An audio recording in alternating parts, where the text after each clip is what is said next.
Proper noun মানে আসলে সংজ্ঞাবাচক, বলে না? প্রপার নাউন মানে কি? সংজ্ঞাবাচক, পরিচয় জ্ঞাপক।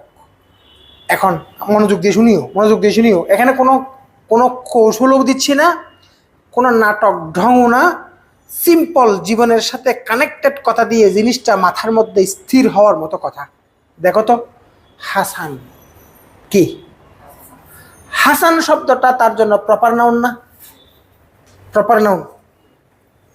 তুমি নিজে বলো তো, এই হাসান বেটারে বুঝাবার জন্য আমার কি কখনো হাসানস বলার দরকার আছে? এবং হাসানকে যদি আমি হাসানস করে প্লুরাল করিও বটে, এটা কি কোনো যৌক্তিক কথা হবে? এই বেটা তো একজন, আমি আজ দিয়ে প্লুরাল করতে যাবো কেন? আবার এ হাসান বলার কি আমার দরকার আছে? হাসান তো একজনই, আবার এ হাসান দিয়ে কোনো যৌক্তিকভাবে মিলে না, বলো না? মিলে কি? আবার এই যে বাংলাদেশ, একটাই শব্দ না? বাংলাদেশ শব্দটাকে, বাংলাদেশ এই জায়গাটাকে বোঝানোর জন্য আমার কি কখনো বাংলাদেশ করার দরকার আছে? প্লুরাল হয় না। আবার তার সাথে এ বাংলাদেশ বলার দরকার আছে? বাংলাদেশকে আরেকটা আছে, এটাকে আমি একটি বাংলাদেশ বলতাম? বলো তো, কথা বুঝছো কিনা? এই জন্য প্রপার নাউন যারা, তার সাথে যে আর্টিকেল যৌক্তিকভাবে যাচ্ছে না, ব্যাপারটা কি বুঝছো কিনা? বুঝো নাই?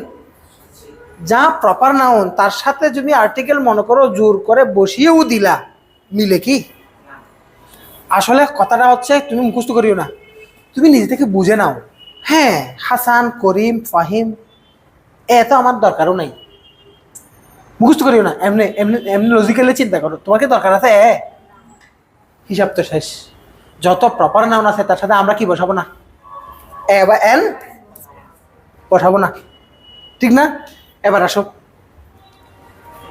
একটু পরে আসি এখানে। এদেরকে কি আমি গুনতে পারি? পারি না, বলো না? এদেরকে কি আমি গুনতে পারি? গুনতে পারি না বলেই তো এদেরকে আমরা বলি আনকাউন্টেবল অথবা নন কাউন্ট। নন কাউন্ট বলি না? আচ্ছা, এ মানে কি? এক অথবা একটি না? তো যারে গুনতে পারে না তার জন্য একটি বা দুইটি কথা কেন আসবে? এ ওয়াটার কথাটা কি যায়? যায় না।